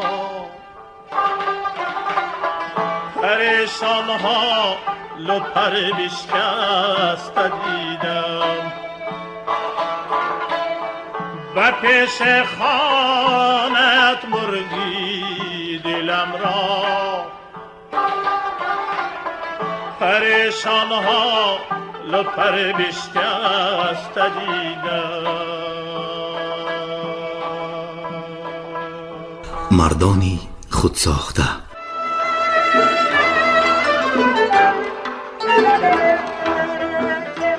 گویند افلاطون حکیم بزرگ یونان قدیم وقتی که در مصر سیاحت میکرد و از احوال مردم مصر اطلاع پیدا میکرد خرج سفر و معیشت خود را از راه روغن فروشی پیدا میکرد. حسین بهزاد نقاش و مینیاتورساز بزرگ از 8 سالگی که پدر خود را از دست داده بی سرپرست مانده بود کسب معاش خود و زندگیش را خود میکرد. کاری پیدا کرد و همزمان به هنر نقاشی شغل ورزید. با همان ناسازگاری های روزگار بکوشید و به شهرت و افتخار رسید. کارل لینه گیاهشناسی معروف شوئدی در آن هنگام که درس می‌خواند خرج تحصیل خود را با کهنه‌دوزی تامین میکرد. عباس اقبال نویسنده و دانشمند ایرانی در کودکی دوریدگری میکرد و از این راه معیشت خود را تامین میکرد. شور و شوق دانش‌اندوزی او را به مکتب خانه کشاند. تصمیم گرفت ساعتی کار کند و به مزد اندک قناعت کند و بیشتر درس خواند. زمانی نگذشت که او خود را از مکتب خانه به دانشگاه رسانید و از جوانی تهی دست به بالاترین مقام علمی رسید. ابو نصر فارابی فیلسوف بزرگ تاجیک هنگام تحصیل چنان تنگ دست و بی‌چیز بود که توانی نداشت شمع خرد و در روشنی آن درس بخواند. از این رو شب را در کوچه سحر میکرد و در روشنایی چراغ پاسبانان شبگرد مطالعه کتاب میکرد.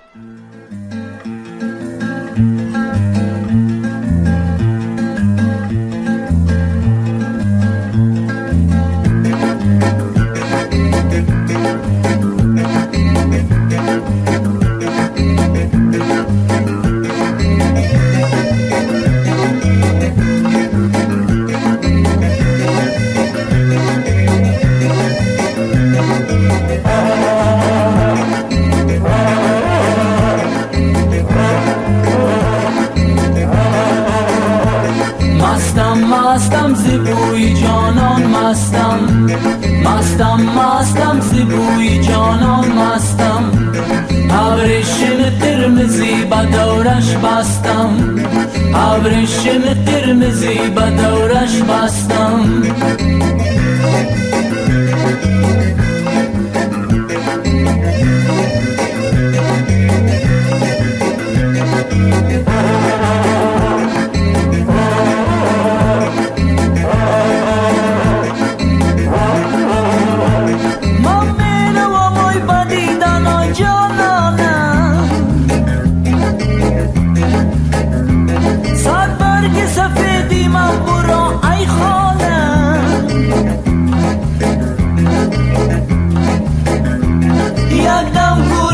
بیت مرا ها عزیزان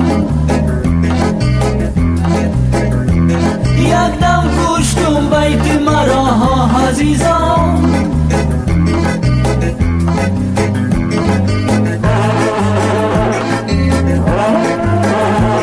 باز آمدنی مرا خدا میداند باز آمدنی مرا خدا میداند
ابریشم قرمزی به دورش نرسید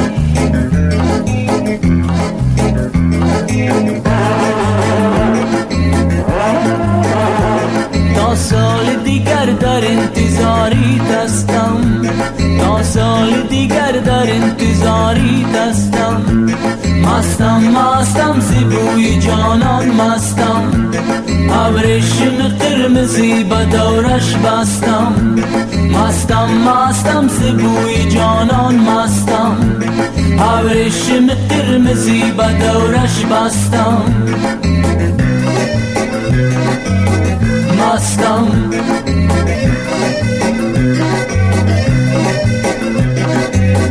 مستم مستم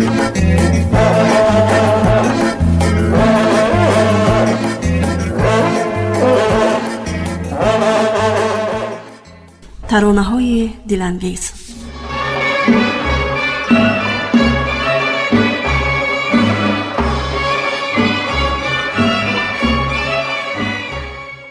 ترانه بال میکشاید، ترانه از دل و لبهای عاشق بیرون میآید.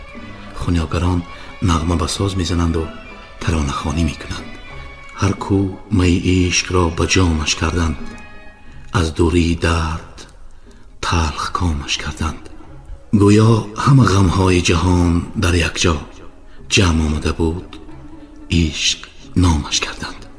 ترانه زاده عشق است، زاده موسیقی بسا شیوا و گویای دل است. آن سخنور و سخنسنج که عاشق است، دل باخته زیبایی است.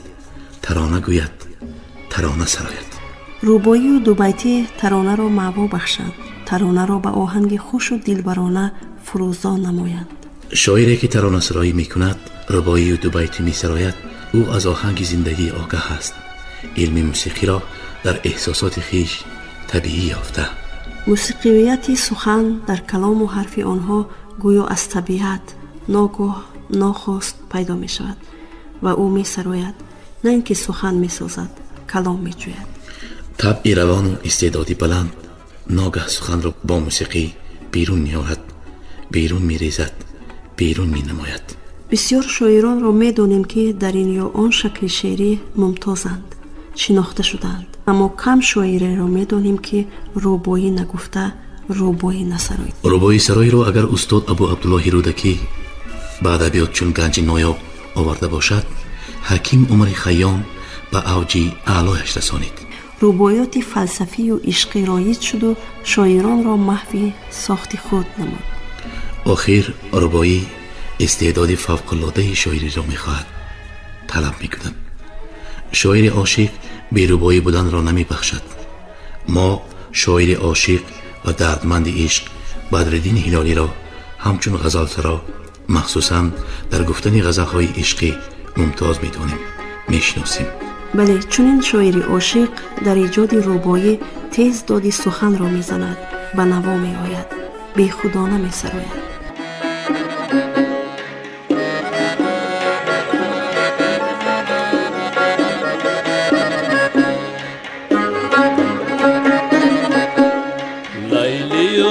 مجنون اگر می بود در دوران تو، این یکی حیران من میگشت آن حیران تو.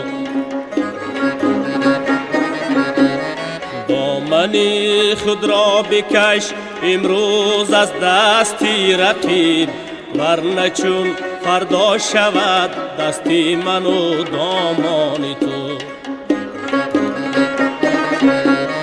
دامنی خود را بکش امروز از دستی رقیب، ورنه چون فردا شود دستی من و دامان تو.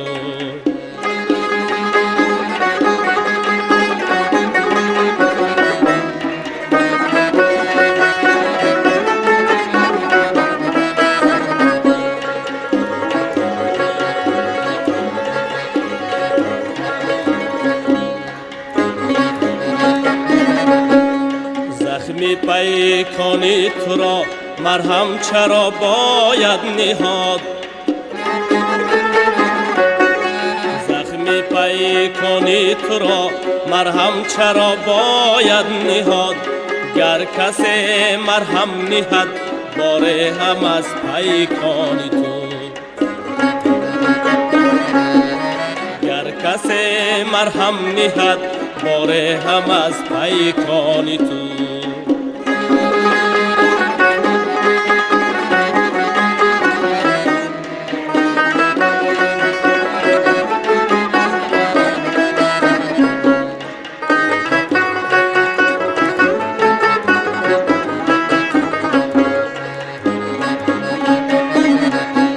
مهنتی روزی قیامت بر من آسان بگذره، زین عقوبت ها که دیدم در شبی هجران تو. در غمی هجران هلالی صبر کن تدبیر چیست؟ در غمی هجران هلالی صبر کن تدبیر چیست؟ هیچ تدبیر ندارد دردی به درمان تو. هیچ تدبیر ندارد دردی به درمان تو. هیچ تدبیر ندارد دردی به درمان تو.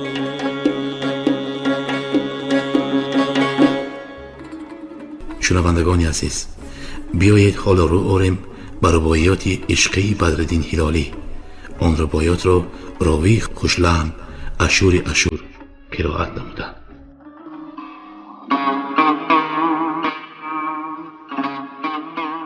بازآ کز جان اثری نیست مرا، مدهوشم و از خود خبری نیست مرا.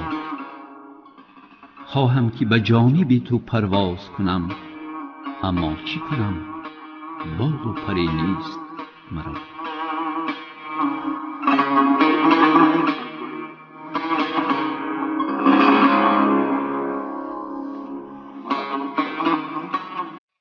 یاران کهن که بنده بودم همه را، در بند جفای خود شنیدم همه را. زینهار ز کس وفا مجویی که من دیدم همه را و آزمودم همه را.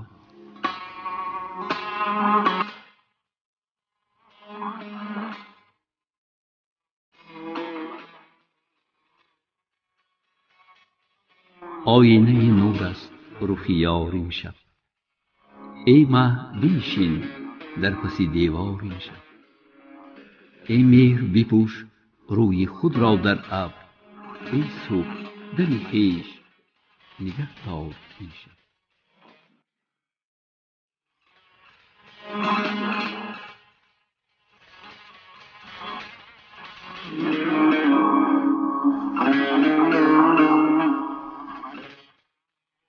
شد ماهی من آن شمعی شب افروز امشب، گو چرخی فلک ز رشک می سوز امشب. امشب نه شبی وصال شبی قدری من است، بهتر ز هزار روزی نوروز امشب.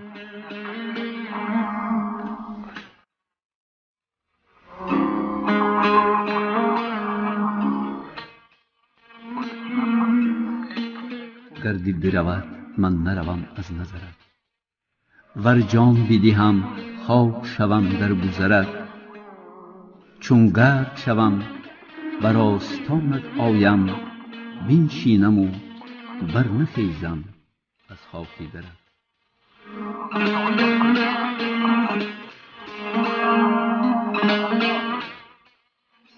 ای سیمین زغن این چی دهان و چی لب است، این خال چه خال و این چه زلفی عجب است. روی تو در آن دو زلفی مشکین چه عجب، هر روز که هست در میان دو شب است.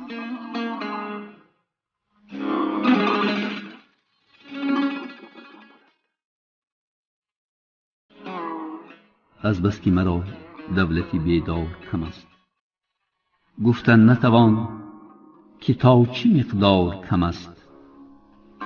رنج است فراقت که کمش بسیار است، عیش است وصال تو که بسیار کم است.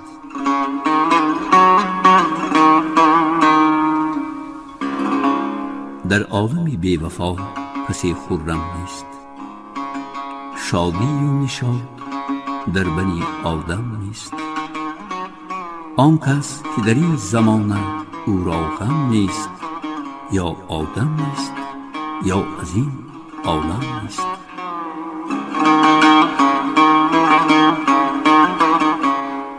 غم دارم و غم گسار می باید و نیست، در دستی من آن نگار می باید و نیست. دردی سری اغیار نمی باید و هست، تشریف حضوری یار می باید و نیست.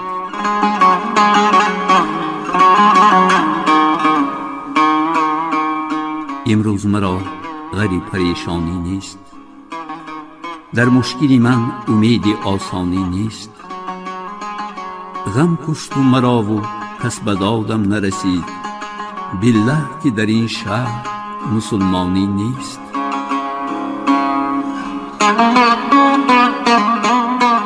روز و شبی من به گفتگوی تو گذشت، سال و مهی من به جستجوی تو گذشت. عمرم به طواف گردی کوی تو گذشت، القصه در آرزوی روی تو گذشت. آنی که تمام از نمکت ریختند، ذراتی وجودت زی نمک بیختند. با شیره جانها نمک آمیختند، تا همچو تو صورت برانگیختند.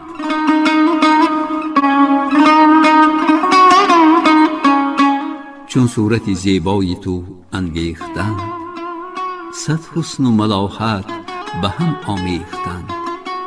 القصه که شکلی عالم آرای تو را در قالب آرزوی ما ریختند.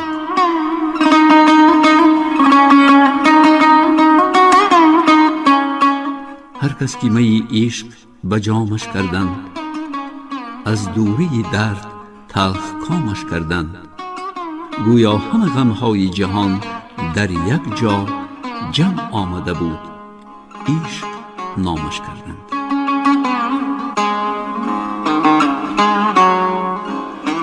تا کی دلت از چرخ هزین خواهد بود، با مهنت و درد هم نشین خواهد بود. خوش باش که روزگار پیش از من و تو تا بود چنان بود و چنین خواهد بود.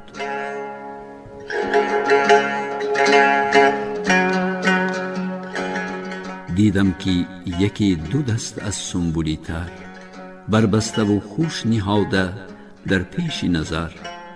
گفتم که برفت دو زلفی یارم بینگر، بربسته دیگر باشد و خود رسته دیگر.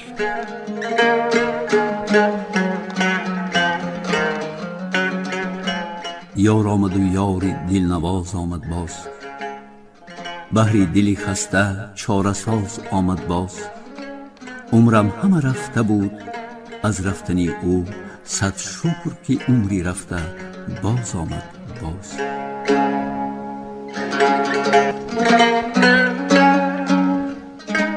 دردا که اسیری ننگ و نامیم هنوز، در گفت و شنودی خاص و عامیم هنوز.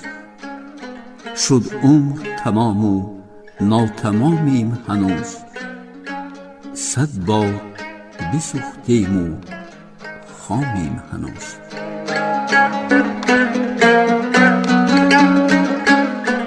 به روی تویم هست ملالی که مپرس، و زندگی خود این فعالی که مپرس. هر لحظه چی میپرسی که بگو حالی تو چیست، دور از تو فتادم به حالی که مپرس.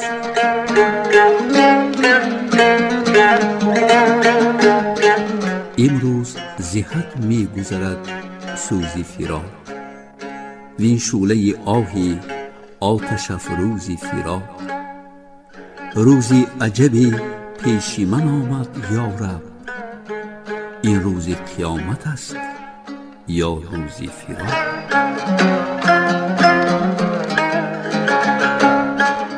در عشق نکویان چی فراق و چی وصال، بدحالی عاشقان بود در همه حال.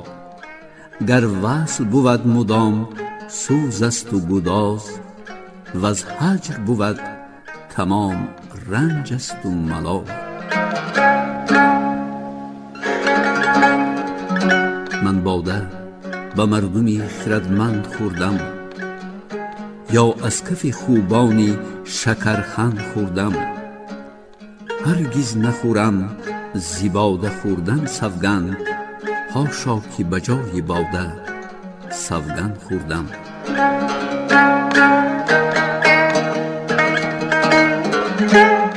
از درد دلی خود به فغانم چی کنم، و زندگی خیش به جانم چی کنم. صبر است مرا چاره و دانند همه، لیکن منی بیچاره ندانم چی کنم.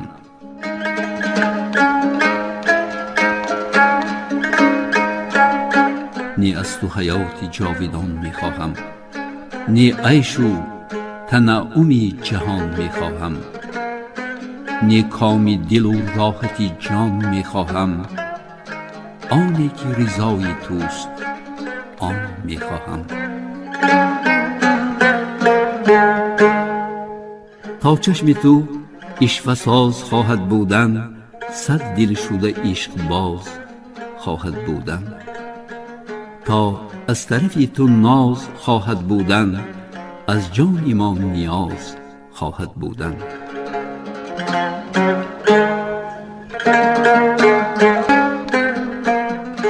ای هم نفسی چند که یارید به من، عاشق شدم مرا گذارید به من.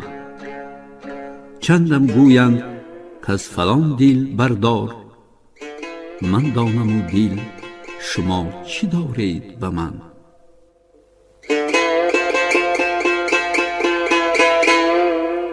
کس نیست انیسی دلی غم پروری من، تا پاک کند اشک زی چشمی تری من.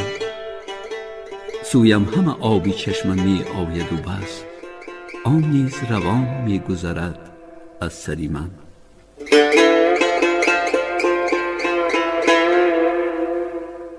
مسکینم و کوی عاشقی منزلی من، مسکین من و دیگر دلی بی حاصلی من.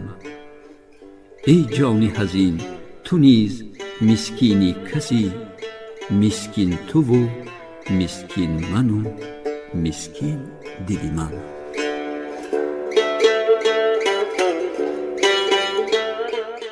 دور است و صبوری نتواند دلی من، وصلی تو حیات خویش داند دلی من. آهسته روی دوست که دل همراهی توست، زینهار چنان مرو که ماند دلی من.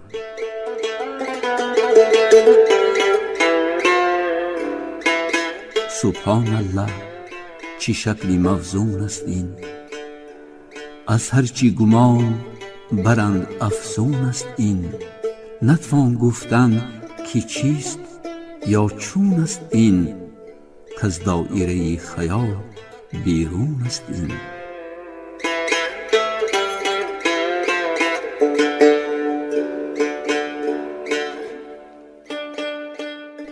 بگداختم از دستی جفا کردنی تو، این است طریق بنده پروردنی تو.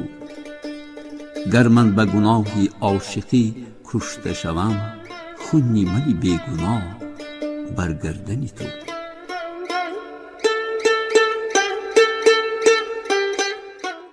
نقشی تو اگر نه در مقابل بودی، کارم ز غم فراق مشکل بودی. دل با تو و دیده از جمالت محروم، ای کاش که دیده نیز با دل بودی.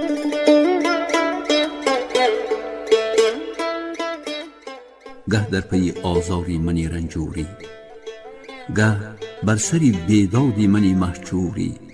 شوخی و به حسنی خویشتن مغروری، بر عاشق خود هرچی کنی معذوری.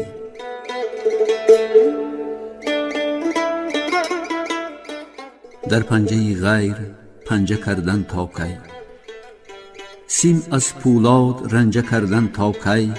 گل را به گیا دست بستن تا کی، جان را به اجل شکنجه کردن تا کی.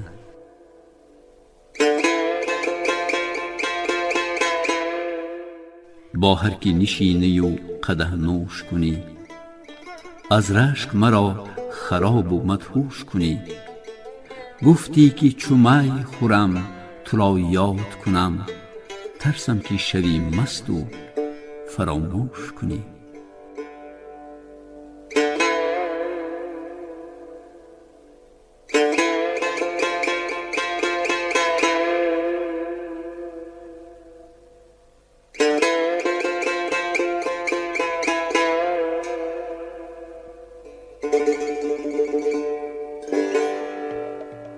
دلی از عشق لبریز، از مهر بالیده، از صداقت روشن، ترانه گوید، ترانه سراید. روایات عشقی بهترین سخنی عاشق است، در 4 مصرع، در 4 عنصر موسیقی. بیایید ترانه بخوانیم.